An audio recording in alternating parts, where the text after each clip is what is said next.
We've got a fantastic first keynote address. I mentioned in my introduction on day one that I was the Young Australian Novelist of the Year in 2005.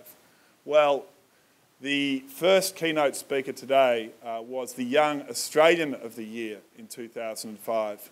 And you only have to look at our faces to see whether it's the book crowd or the Young Australian of the Year crowd that go a little bit easier on the age limits for that competition. He's a filmmaker who recently won nationwide acclaim for writing and directing the Better Man miniseries on SBS. That was the true story of the execution of the Australian Van Nguyen in Singapore. He also directed the Chappelle Corby miniseries. He was also, as I said, awarded the Young Australian of the Year in 2005 for his work with disadvantaged communities, and in August 2013, our special guest was appointed to the board of the Australia Council, which means that if I need to apply for money, the 3 hours we're about to spend in the car on the way back to the airport could be the greatest thing that's ever happened to me. It's an unbelievable story. He's going to share it with us. And he arrived in a tiny fishing boat in 1980, and it's been an incredible life since then. His name is Khoa Do. But he said that when Bob Carr introduced him, he called him Khoc Do. So I think Bob Carr just wanted to claim him. Put your hands together for Khoc Do.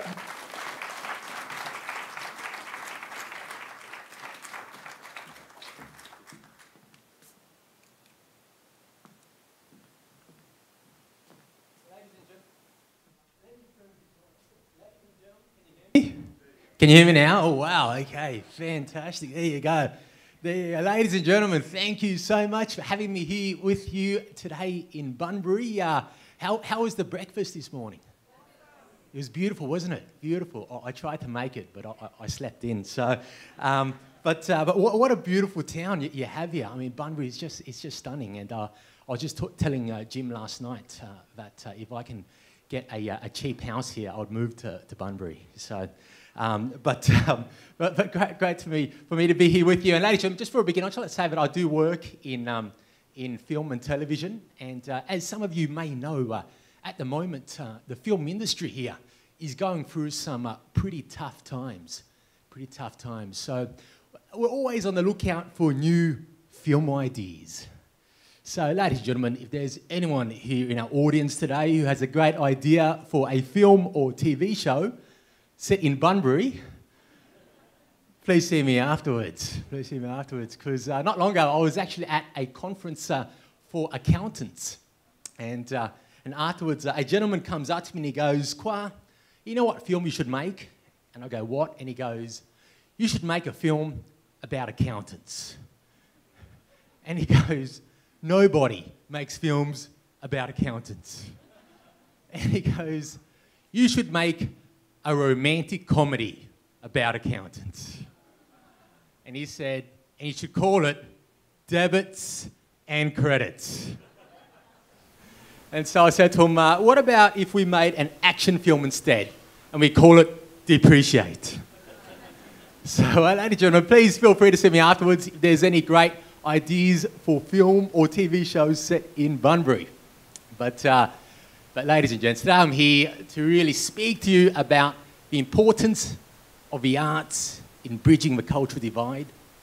The importance of the arts in bridging the cultural divide. And the idea that if we give everyone a chance, no matter what their background, what field they work in, we have the potential to make a massive difference in the lives of those we work with. And in order to do so, ladies and gents, this morning I'm here to share with you my story. I was born in Vietnam in the late 1970s because most of our family had fought alongside the Australian and American soldiers during the war. Life for us, when the war was over, was hard. Our family actually lost our family registration, so we essentially became non-citizens.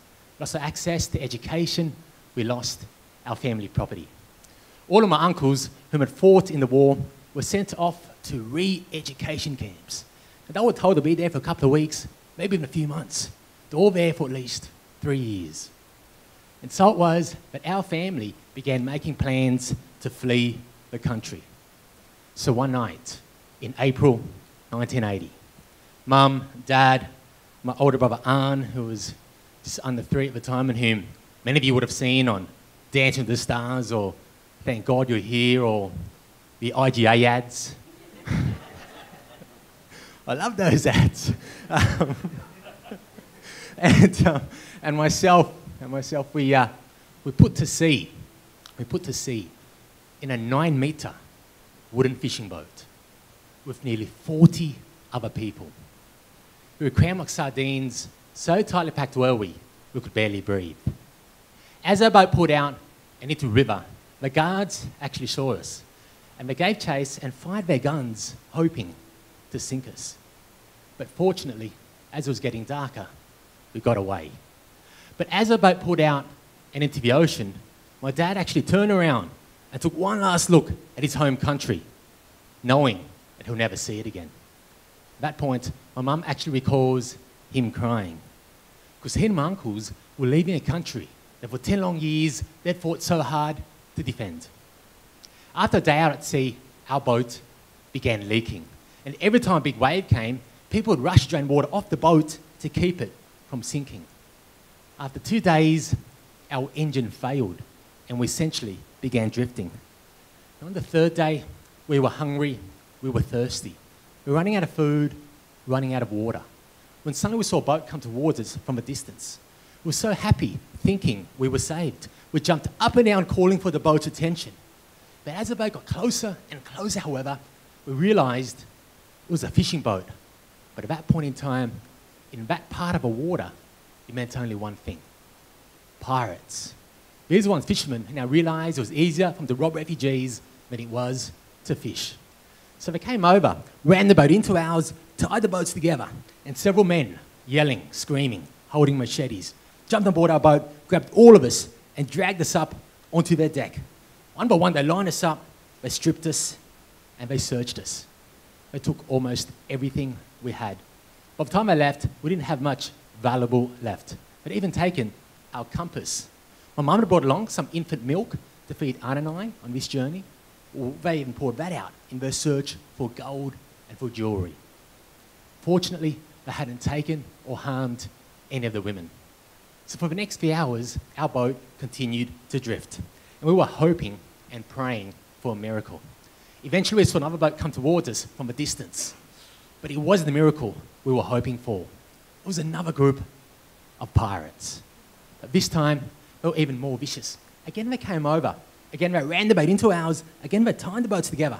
Again, they jumped aboard our boat, grabbed all of us, and dragged us up onto their deck. Again, they lined us up, they stripped us, and they searched us. But this time, we didn't have much left for them to take. They weren't happy. We had nothing left. What's more, we didn't believe we had nothing left. So what did they do? They grabbed the youngest child on board our boat and held him up overboard and said, "If you don't tell us where your gold or jewellery is, we're going to throw this boy over and he's going to die." Now, many years later, my uncle remembers this moment. He says to me, he was about 5 seconds away from jumping into fight to try and save this boy's life. My uncle was a captain of the parachuters in the war. He was no stranger to action. But he knew that at that point, had he jumped in, it would have been disastrous. They had knives, machetes. We were hungry, we were thirsty. We spent a whole night bailing water out of our boat. Now, up until today, I don't know why, but for some reason, that pirate didn't throw the boy overboard. Instead, he flung the child back on deck, and the boy's life was spared. Ladies and gentlemen, that little boy was me. Thank you. Thank you. Thank you. 2 days later, on our 5th day, we saw another boat come towards us from a distance. But this time, it was a huge German oil freighter. This time it stopped, it picked us up, it gave us food, it gave us water, and it saved us. We were saved by a big German boat. And it's for this reason that up until today, Mum still goes for Germany in the Olympics. My brother swears that once upon a time, she used to have a recipe for sweet and sour schnitzel. The boat took us to Malaysia and brought us to a refugee camp. And there we stayed for the next few months, awaiting news of our eventual resettlement. Well, finally one day, Dad gets the call in. We were overjoyed. We were so happy. We'd just been told we've been accepted as refugees to go to Austria. And that was great, except we had no idea where on earth Austria was. The next day, however, Dad gets another call in, and he was told that our application to go to Australia was also successful. So now Dad suddenly has a choice, Austria or Australia. Which box is he going to tick? Were these really two different countries? Or did someone just get the spelling wrong? My dad heard a lot about Australia from back home in Vietnam, so he said, if possible, we'd love to go to the country with the kangaroos. But you see, luckily, at the time, the film Terminator hadn't yet been released at the cinemas, because later on, my dad became a big fan of Arnold Schwarzenegger, and surely would have ticked Austria. And so it was that our family eventually arrived in Australia, the land of hope and opportunity. All our dreams would come true. With success, we thought, would be just around the corner. When we first got here, it was cold and we had nothing. And one night, a nun came and she gave us a bag of clothes and a heater. And that was great, except that over half the clothes she gave us were for girls. And there was only my brother and I.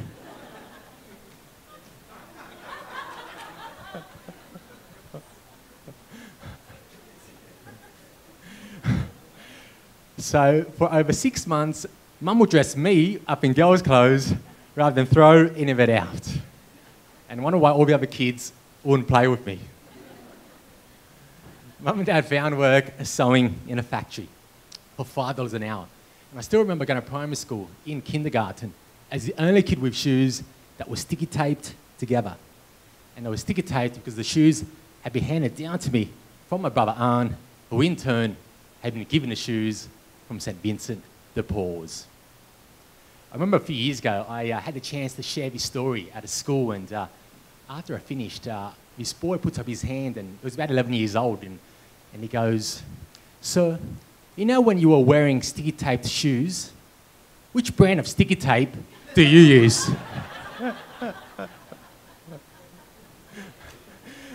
And I found out afterwards that it was because he was doing the same thing. You know, he was doing the same thing.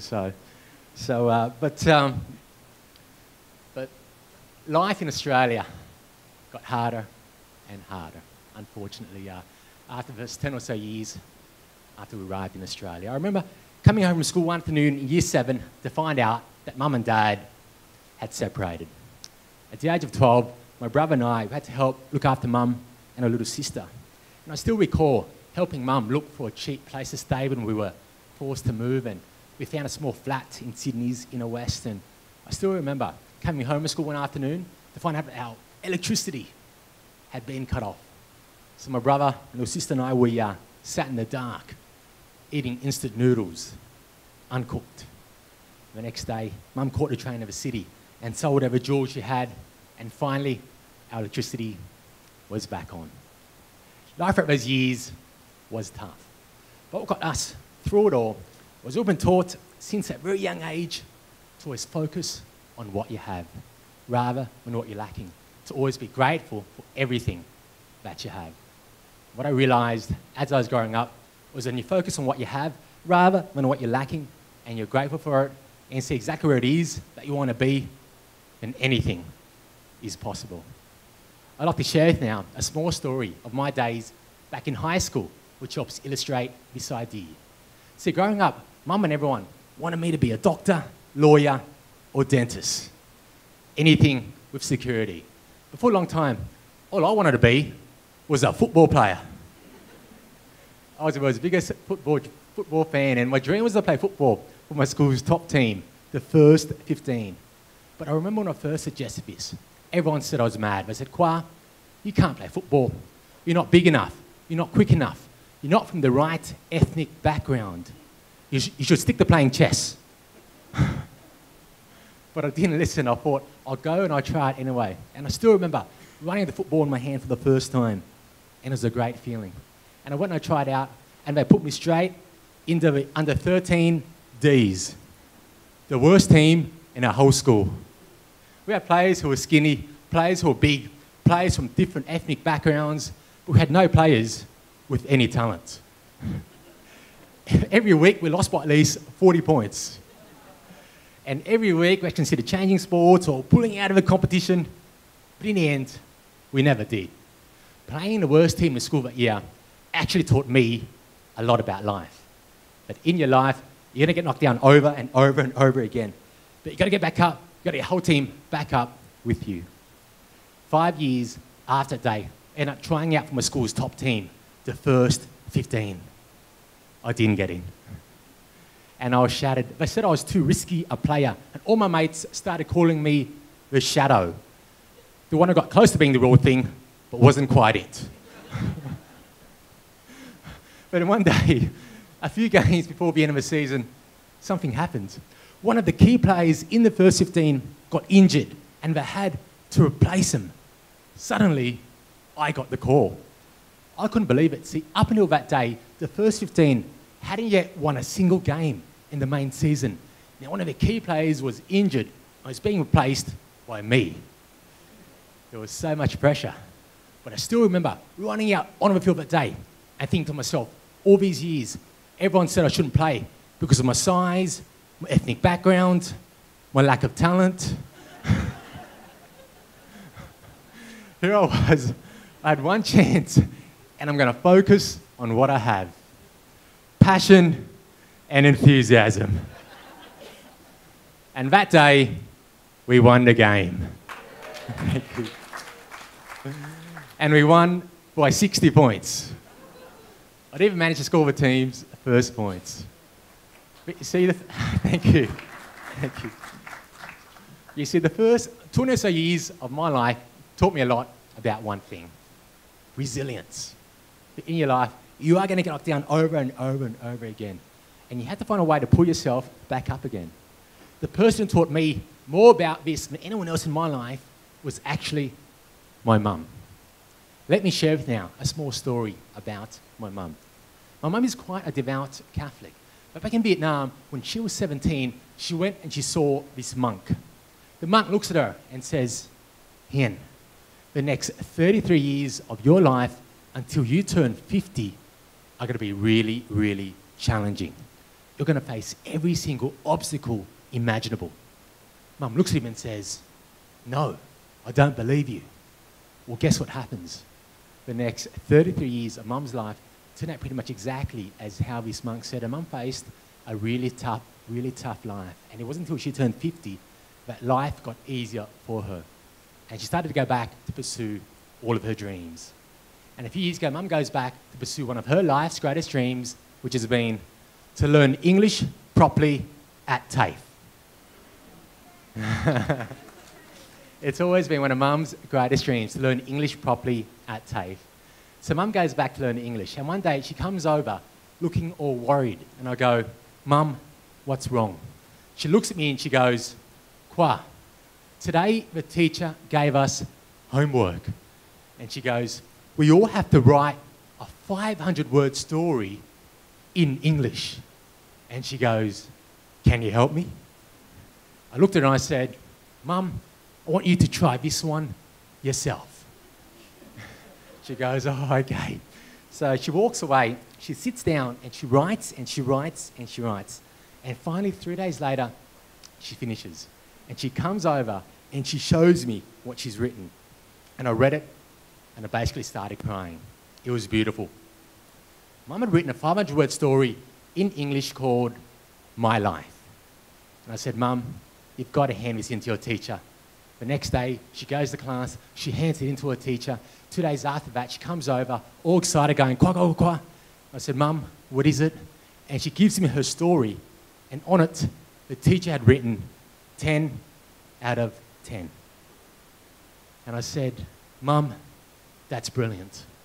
And she looks at me, and in English she goes, "Khoa, now I know why you're a good writer."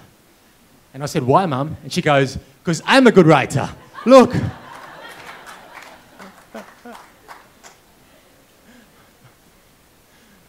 After high school, I didn't know what it was, but I wanted to do for the rest of my life. Deep inside, I didn't think I was smart enough to be a doctor, skilled enough to be a dentist, dedicated enough to be an engineer. So for a while, I studied law. But deep inside, I knew that law wasn't for me. I grew up loving drama, loving performing. So one day I decided to leave law behind to pursue a career in film and in theatre. When I first began, everyone said I was mad. They said, Khoa, no one leaves law to do something like film and theatre, especially if you come from a Vietnamese background. But I didn't listen. I thought I'd go and I'd try it anyway. And I'd focus on what I had. And within the first few months, I actually landed my first role in this film called The Diamond of Jeru, opposite an actor named Billy Zane. You know, the bad guy from Titanic? Well, I got to play the villain in this film. And I still remember showing up on set on the first day, and the director's assistant, she puts me with all the extras. And about 5 minutes later, she goes, where's our villain? He should be here by now. And I kind of slowly put up my hand, and she comes over, she looks at me and she goes, you're the villain? Who's going to be scared of you? But it was an amazing experience. I spent 2 months on the Gold Coast, living the actor's life, sharing a trailer with Billy Zane, sharing Titanic stories with him. In fact, they put me up in this massive hotel on the Gold Coast. My hotel room was so big that I actually took photos of it and I sent them home to my mum. So my mum's got no idea who on earth Billy Zane is, but a big fat hotel room, now that impressed her. A few months later, I heard that SBS were making a new series of films and they were calling for new ideas. I thought to myself, I've never written a film before in my life, but I've lived a really interesting life. I've got lots of ideas. So one day I actually sat down, I wrote a one-page story idea, and I sent it in to SBS. Out of 100 proposals, they chose 4 to turn into half-hour dramas, and ours was one of them. I was suddenly being hired to write a film for SBS.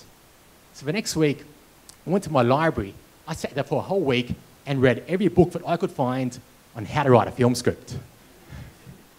At the end of that year, the film was finished.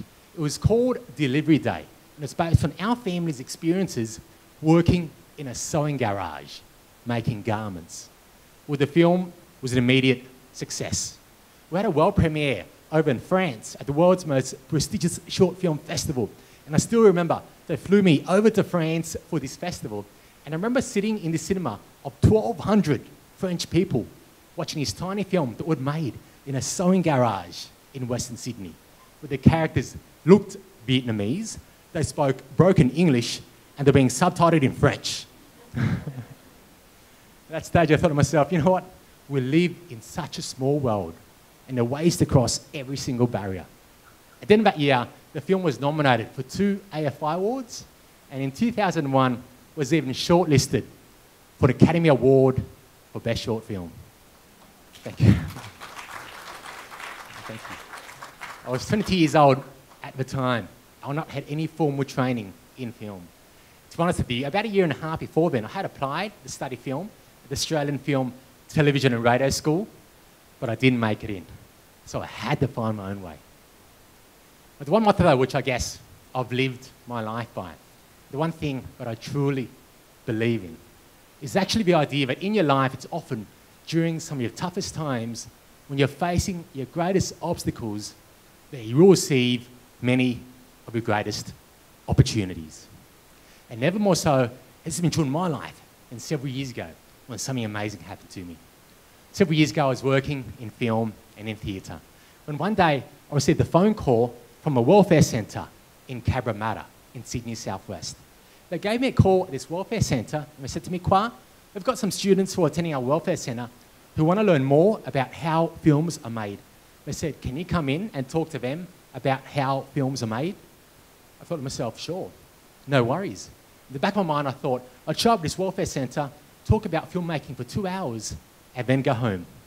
But that day, I showed up at that welfare centre. That day changed my life, because who these students were completely blew me away. Out of the 7 or so who showed up the first day, one was Rodney. You know, Rodney was homeless. He was living in and out of refuges. And 3 nights before I met him, he'd slept at a McDonald's play area.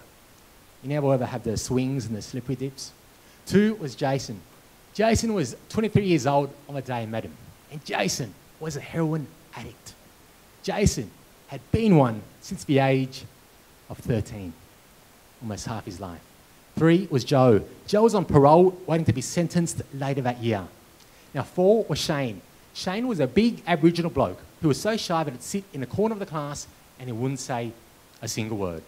In fact, Shane was so shy that the reason why he'd come to this class in the first place wasn't because he'd wanted to learn. It's because he didn't have the courage to walk into Centrelink to ask for a form. He had to go to a welfare centre to try and find someone who could walk in a Centrelink to ask for a form for him. He would sit in the corner of the class and he wouldn't say a single word. And here they were sitting in front of me, wanting to learn more about how films are made. So that day I thought to myself, if you guys really want to learn about how films are made, why don't we just go out there, we'll make a film together. I suggested it and they agreed.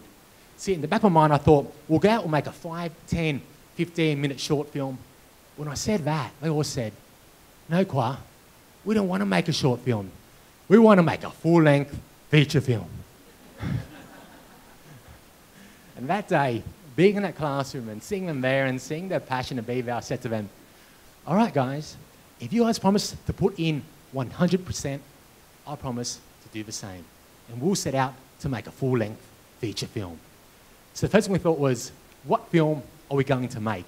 And I asked the team, and Jason puts up his hand and goes, we should make like the Fast and the Furious 3. Because I've got a mate who's got 2 Holden Commodores we can hit together. And then Joe puts up his hand and goes, we should make like an Australian martial arts film like Crouching Tiger, Hidden Dragon, because it'd be cool to fly between the fibre houses in Cabramatta. And all these ideas started coming up, one after another after another. But as we started talking, what I realised was that the one thing all these guys had in common was this feeling of being forgotten. All these guys, we know it feels like they're caught in these cycles of drugs and homelessness and crime, but how hard it is to break out of these cycles. So when I found that out, I said to them, you know what, guys, that is what you believe in. That's what you're passionate about. So that's a project we're going to undertake. That's a story we're going to tell. So that day, with no money, no crew, no script, and a cast of boys and girls who had never acted before, we set out to make a full-length feature film. So the first one is we thought, let's see if we can get some assistance to make this film. So we told a local newspaper, and we did a small article saying we're making this film and that we needed assistance. Well, within 3 days of this article coming out, we had phone calls from all over Cabramatta, from people offering their help. We had a truck driver call us to say that we can borrow his truck between 9 and 12 in the mornings to drive our equipment around. And that was great, except that we had no equipment to put into his truck. We had a web designer call us, we had a dancer call us. Our local pub owner actually came on board and became our executive producer. We actually went out to a local pub and we said to the owner, we said, g'day Ross, a lot of people from our community have lost a lot of money at the pokies here. Can we have some of it back to make a movie? And he actually gave us $5,000, so away we went. So for the next 6 months, we started running classes in acting and in writing, because we had to teach ourselves how to make a feature film. And finally, it came day for us to start filming. And normally on a lot of film sets, you don't encounter major problems until the second, third, fourth week of production. Our major problems began on the first day, in the first few hours. First day, we had lights, camera, sound, all set up. But our lead actor, Jason, was missing. He didn't show up. So while everyone waited, I drove around for 2 hours trying to find him. When I finally found Jason, I found him stoned. So I sat down, I looked at him and I said, Jason, we've been waiting for this day for months. What's going on? He looks at me and he says, Khoa, I really, really want to do this. But I'm so nervous, I'm scared, I'm going to let the whole team down. So I looked at him and I said, Jason, when that camera rolls, nothing you can do or say can go wrong. There's something special inside you. I believe in that. Now you have to believe in that. And eventually he got up and he says, okay, we'll give it a go. And so it was, but our filming began. And every single day we were under pressure. See, one of our lead actors, Joe, he was on parole. And we had to sign him in to Green Valley Police Station by 6 p.m. every afternoon, or he'll go to jail. See, on other film sets that I've worked on, you'll be racing for your filming, otherwise you'd lose your sunlight. On this one, we'll race for our filming, otherwise our lead actor goes to jail. It was extraordinary conditions we were operating under. And we were operating under so much pressure.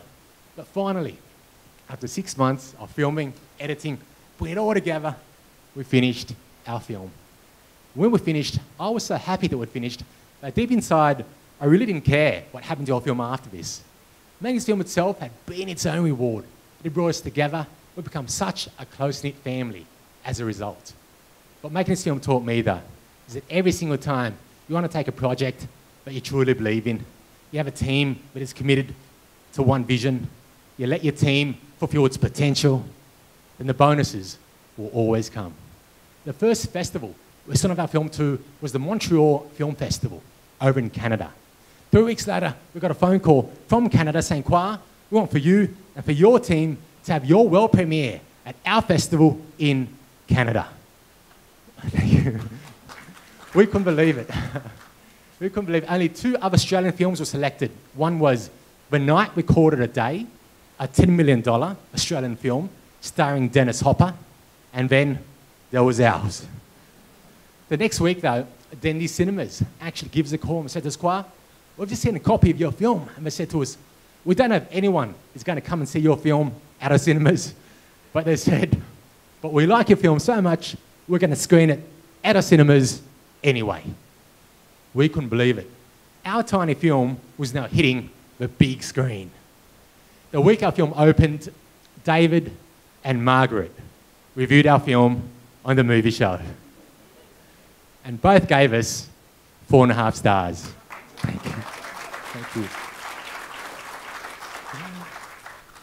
We actually opened on the same weekend as George Clooney's film, Intolerable Cruelty.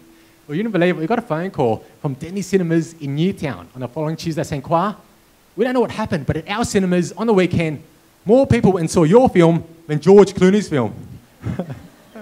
So our actors, none of them had finished high school, suddenly ran around and told all their friends they'd just beaten George Clooney at the box office.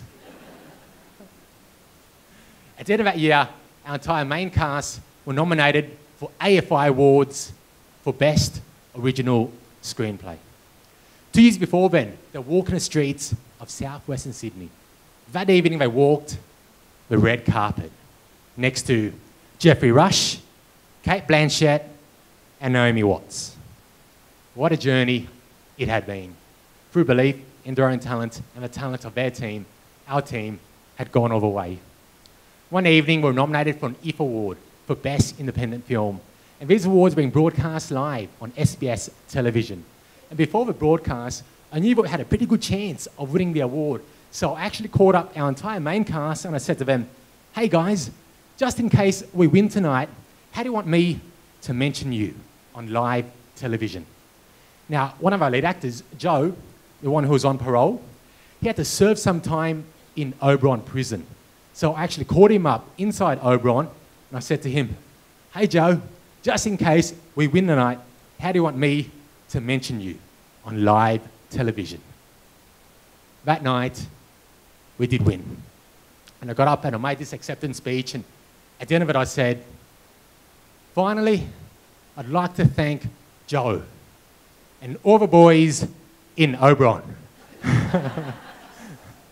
And the next day I spoke to Joe inside Oberon prison and said to me, Khoa, last night when you said those words, the entire prison got up and cheered because we've been all sitting watching SBS Live just in case their boy won.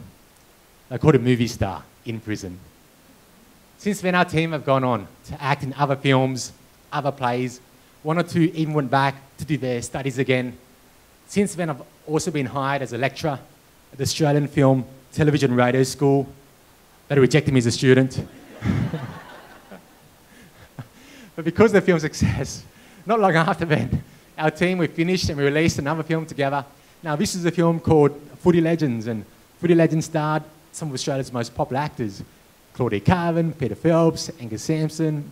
But for me, the best thing about Footy Legends is it stars these popular Australian actors next to many of our original cast who showed up at the Welfare Centre all those years ago. Jason, the one who was missing on the first day of filming, and Shane, the big Aboriginal bloke who was so shy but didn't have the courage to walk in a Centrelink to ask for reform, amongst two of the main stars in Footy Legends. Thank you. Thank you. What this journey has taught me, though, is that every single one of us, no matter what background we come from or field we work in, we have the potential to make a massive difference in the lives of those we work with. And sometimes we don't even know this. I still remember the first day I met Jason. He was 23. He was a heroin addict. He'd been one since the age of 13. He'd seen 3 of his closest friends pass away. But the first time I met him, some inside me was trying to find a way to say, Jason, I don't think there's any way in the world we can work with you. It's going to be impossible. But something inside him said to me, hang on a second, just give him a chance. He may just be extraordinary. Today, Jason is clean. He's been in half a dozen films. He's worked as an actor, as a writer. If you don't blink as you watch Superman Returns, you may just see him in the background in that film too. Not long after then, he and the team finished another film with me, a small film we made to help tell the story of the Vietnamese community in Western Sydney called Motherfish. Once again, we made this next film on a tiny micro budget, much less than your budget of an average 30-second TV commercial. And the film ended up winning 5 international awards and was sold to World Movies, SBS, DVD, VOD, and screened on television as the Age and Sydney Morning Herald's Movie of the Week. Once again, Jason, Joe, Shane, and the whole team worked with me on this one, and as you can see, sometimes we take our work really, really seriously. Now, around that time, I was getting ready to move on to a large commercial production when, out of the blue, I got a phone call from a football club down in Melbourne. They said to me, Khoa, we're aware of the work that you do. They said to me, Khoa, we don't know if you know this, but in our area, at the Flemington Housing Commission flats, they said to me, in these flats lives a large population of African refugees who are going through some pretty tough times. They said, can you come down to Melbourne, work with the community here, help tell their story, and help turn some lives around? In the end, I took up this challenge. And myself and the team went down to Melbourne, worked with refugees from Ethiopia, Eritrea, Sudan, Somalia, and we ended up making Australia's first ever African-Australian romantic drama. Now, I'm proud to say, out of all the sessions in the Melbourne Film Festival, where we had a world premiere, ours was the first session to sell out. Since the film's completion, 2 of our cast have gone on to get agents, 2 more enrolled themselves in full-time studies, their first ever studies, and 4, not long ago, appeared in a play at the prestigious Malthouse Theatre in Melbourne. If we give everyone a chance, give them our passion, our enthusiasm, we may just be the one who makes a massive difference in the lives of those we work with. Now, ladies and gentlemen, not long ago, I got a phone call from a place called Fremantle Media Australia. You've heard of Fremantle Media, and they said to me, Khoa, we want to help tell the story of the last Australian who was a victim of a death penalty in our world. They said to me, Khoa, can you help us by writing and directing a 4-hour miniseries about this subject matter? In the end, because it was something I was passionate about, I took up this offer. And last year, wrote and directed a 4-hour miniseries for television called Better Man, starring David Wenham from Lord of the Rings, Brian Brown from Cocktail many years ago, and Claudia Carvin. In December last year, TV Tonight called Better Man the best Australian TV show of 2013. Thank you. Thank you. Early this year, one of our lead actors from Better Man, a young gentleman by the name of Remy He, who had never been in a major film before, he won the Silver Logie for Best New Talent and has recently just been cast in a leading role in the new $85 million Netflix TV series called Marco Polo, which will air next year. Now, ladies and gentlemen, quite recently I came back from a place called the Gold Coast where I worked on a film about a young girl who showed up overseas with excess baggage in her boogie board bag. Now, this is a film called Chappelle, which some of you may have seen on Channel 9. Ladies and gentlemen, a number of years ago, I was delighted, thrilled, honoured and surprised to have received the Young Australian of the Year award. I get surprised because previous recipients of the award have been people like Lane Hewitt, Ian Thorpe, and Kathy Freeman. I'd never expected someone like myself to receive this award. I didn't know how I was going to handle it all. So within days, I found myself everywhere. Newspapers, radio, television. I went to dinner with the Prince and Princess of Denmark. We should have been at this dinner. There were like 5 knives and 5 forks on each side. And I just wanted to put up my hand and go, can I have a pair of chopsticks? One evening, I found myself being interviewed live. And it was a really big deal because it was the first time in history that I've ever had a live television broadcast from top of Mount Kosciuszko, the highest peak in Australia. It was a really big deal, except I had never been mountain climbing before, and I didn't know it was going to be cold up there. So anyway, we got to the top of Mount Kosciuszko, and it is absolutely freezing. And in fact, the whole Channel 10 news broadcast, Tim Bailey, our weatherman, he's building up his interview and he's going, ladies and gentlemen, coming up, we've got Khoa Do, Young Australian of the Year. Stay tuned. And meanwhile, it's just getting colder and colder and colder. And finally, at 5 minutes before 6, it comes time to interview me. By this stage, it's absolutely freezing and I was so cold. And Tim grabs the microphone and he goes, so Khoa, tell us, what's it like being the Young Australian of the Year this year? And he gives me the microphone and I go, my mouth was frozen. First time in history, live television broadcast from top of Mount Kosciuszko, and there is silence. Finally, I managed to speak and I go, I'm sorry you can't understand me, but it's bloody freezing up here. Later on, my mum said I should have said bloody on TV.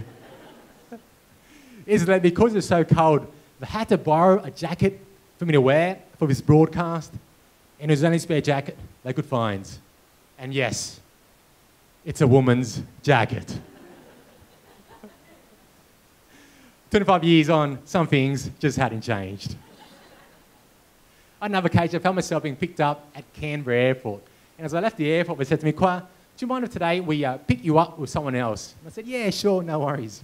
So I jump in the back of his car, and I look over, and sitting next to me is a really quite famous Australian tennis player. So I thought to myself, being a famous Australian tennis player, I'm going to tell him my tennis story. See, ladies and gentlemen, many, many years ago, before I ever wanted to become a filmmaker or a football player, guess what I wanted to be? Australia's #1 tennis player. And I'll tell you why. Many years ago, Anne and I were sent off to this new school where all of a sudden sports was made compulsory. And there were 2 sports for us to choose from. The first was cricket and the second was tennis. Mum looks at the list and for us to play cricket, she'd have to buy me the pads and the spiky shoes and she goes, too expensive. For me to play tennis, all she'd have to do is buy me a tennis racket. So Mum goes, Khoa, tennis is cheaper, tick, you're playing tennis. But next week she goes off the Bankstown sports scene and she buys me a $29 wooden tennis racket. You know, one of those old school wooden rackets with the really small heads that weighed a ton? She bought me one of those and she goes, here you go, Khoa, good luck at tennis this year. And I still remember the next Tuesday afternoon really clearly. It was the Tuesday afternoon of the tennis trials. And there were 2 players in front of me. The first was Matthew. The coach goes, Matthew, step on the court. Matthew steps on. The coach goes, Matthew, I'm going to throw you the ball. I want you to hit the ball back to me. Matthew throws in the ball. The coach throws the ball. Matthew sees it coming, and Matthew goes, bam. Beautiful shot, beautiful shot. Then it was James. The coach goes, James, I'm going to throw you the ball. I want you to hit the ball back to me. The coach throws the ball. James sees it coming, and James goes, bam. Beautiful shot, beautiful shot. Then it was my turn. And the coach goes,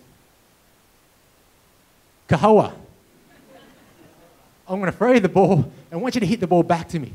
The coach throws the ball, and I see it coming, and I grab the racket with both hands, because it's really heavy, and I go, whoosh,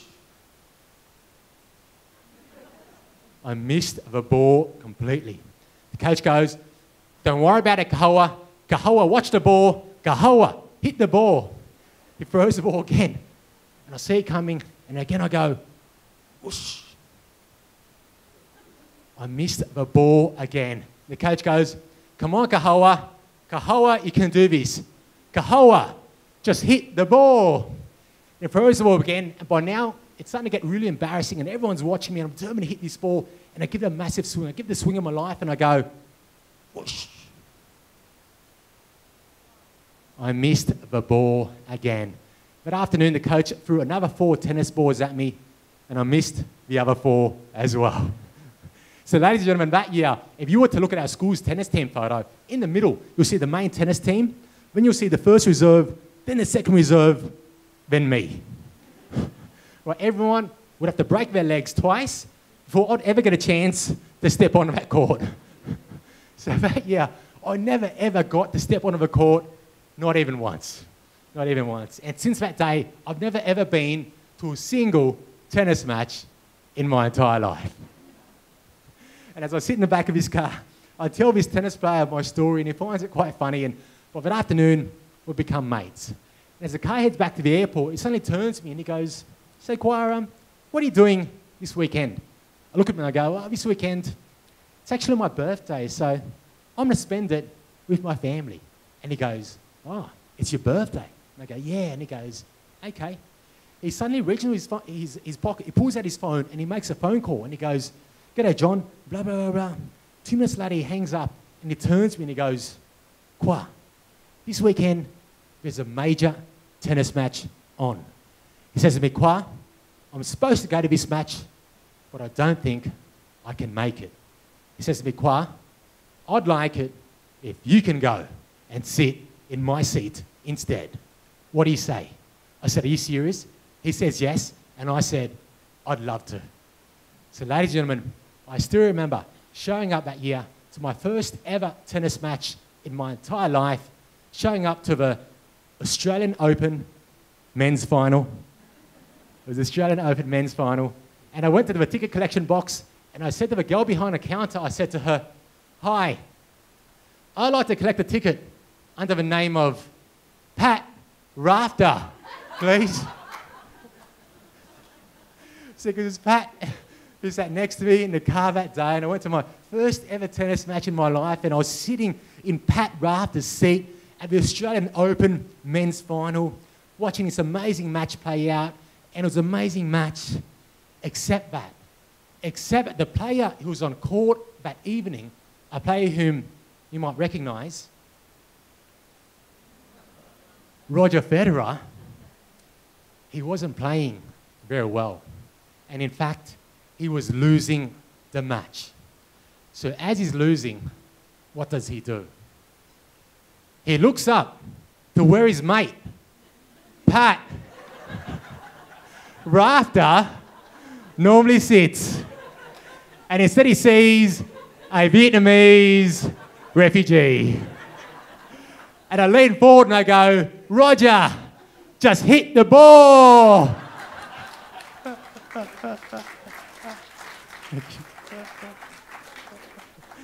And ladies and gentlemen, Roger Federer ended up winning the match that night.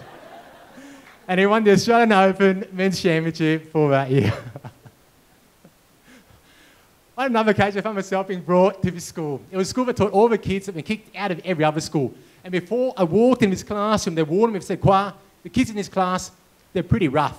If they throw anything at you, just duck." I thought, goodness me. So I walk into this classroom, and in the front row were 2 girls holding lighters, trying to burn this desk down. And at the back was a boy, and he would just tap his foot, and he would not look up the entire time. And I thought to myself, what am I going to say to these students? How am I going to try to connect to them? But then I started telling them stories about hard work in Sydney, of young people from different backgrounds. When they realised that I had shared in a lot of experiences, but they had also shared in, they realised that we were all on the same team. And I managed to earn their trust and their respect.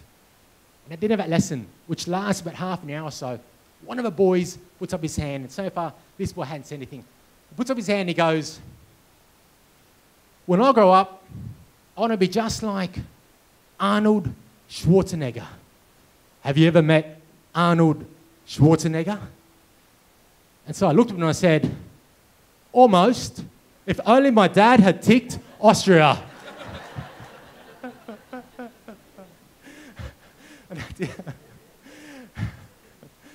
And at the end of that lesson, the teacher said to me, Khoa, can you share with us what are some of your thoughts on success in life? And I said this.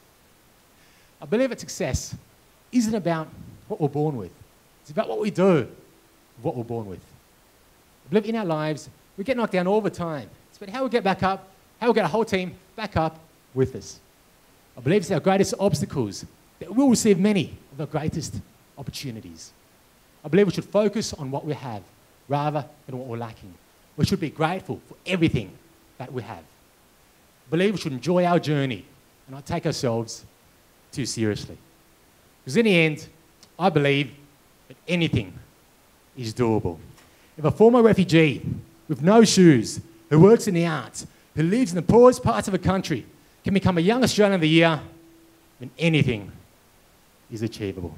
Ladies and gentlemen, I'd like to wish you all the very best in your journey ahead as you make such a massive difference in the lives of those in our community. Thank you.